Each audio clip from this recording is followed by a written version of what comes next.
Hello everyone, and welcome to today's video. In this tutorial, we'll dive deep into the concept of an operational amplifier, or op-amp, being used as an integrator. We'll explore the theory behind it and then demonstrate a practical example using a simulator, where we'll see how an op-amp can convert a square wave input into a triangular wave output. Before we jump into the practical demonstration, let's take a moment to understand the theory behind the op-amp as an integrator. An integrator, as the name suggests, performs mathematical integration on the input signal. Integration, in the context of waveforms, is the process of summing up the area under a waveform over time. In our case, the op-amp acts as an integrator by continuously accumulating the input signal and providing an output that represents the integral of the input waveform. This integration process is achieved through the interaction of components within the circuit, namely the resistor and the capacitor. Now, let's take a look at the circuit setup in our simulator. We have an 80 Hz square wave generator connected to the input of the op-amp. The square wave generator produces a square wave with a maximum voltage of 2 volts. The op-amp is configured as an inverting amplifier, with a 1 kΩ resistor connected to the inverting terminal. Additionally, we have a feedback capacitor with a value of 5.8 microfarads. The feedback capacitor in our circuit plays a crucial role in the integration process. As the square wave input changes from high to low or low to high, the capacitor charges or discharges accordingly. The op-amp, with its high input impedance, amplifies the voltage across the capacitor, providing an output that is proportional to the integral of the input signal.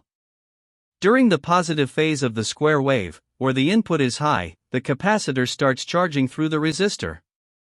This charging process is gradual, allowing the capacitor to accumulate charge and build up voltage over time. The op-amp, being an ideal device with infinite gain, amplifies the voltage across the capacitor, resulting in a rising output voltage. As the square wave input transitions to the negative phase, the capacitor discharges through the resistor. This discharge process is also gradual, allowing the capacitor to release stored charge and reduce its voltage. The op-amp amplifies this voltage across the capacitor, resulting in a falling output voltage. Now, let's observe the output waveform on our scope. As we can see, the output waveform is indeed a triangular wave. The slope of the triangle represents the rate at which the input signal changes, and the peak-to-peak amplitude depends on the input voltage and the time constant of the circuit. The time constant of the circuit, denoted by the symbol tau, determines the speed at which the integration process takes place. It is calculated as the product of the resistance and the capacitance in the circuit, represented by the equation tau equals R into C. A smaller time constant indicates a faster integration process, meaning the output waveform will closely follow the input waveform. On the other hand, a larger time constant results in a slower integration process, causing the output waveform to have a smoother transition and a wider peak-to-peak amplitude. Here are a few key points to remember about the op-amp as an integrator. The op-amp integrates the input signal by summing up the area under the waveform over time. The feedback capacitor allows the op-amp to store and release charge, enabling the integration process. The output waveform is a triangular wave, with its shape determined by the rate of change of the input signal and the circuit parameters.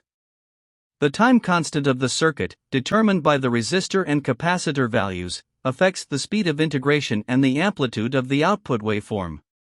The op-amp acts as an ideal device with infinite gain, amplifying the voltage across the capacitor and providing an output that represents the integral of the input signal. The slope of the triangular wave output depends on the rate at which the input signal changes.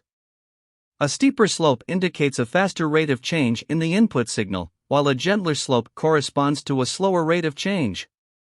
The peak-to-peak amplitude of the triangular wave is influenced by the input voltage and the time constant of the circuit.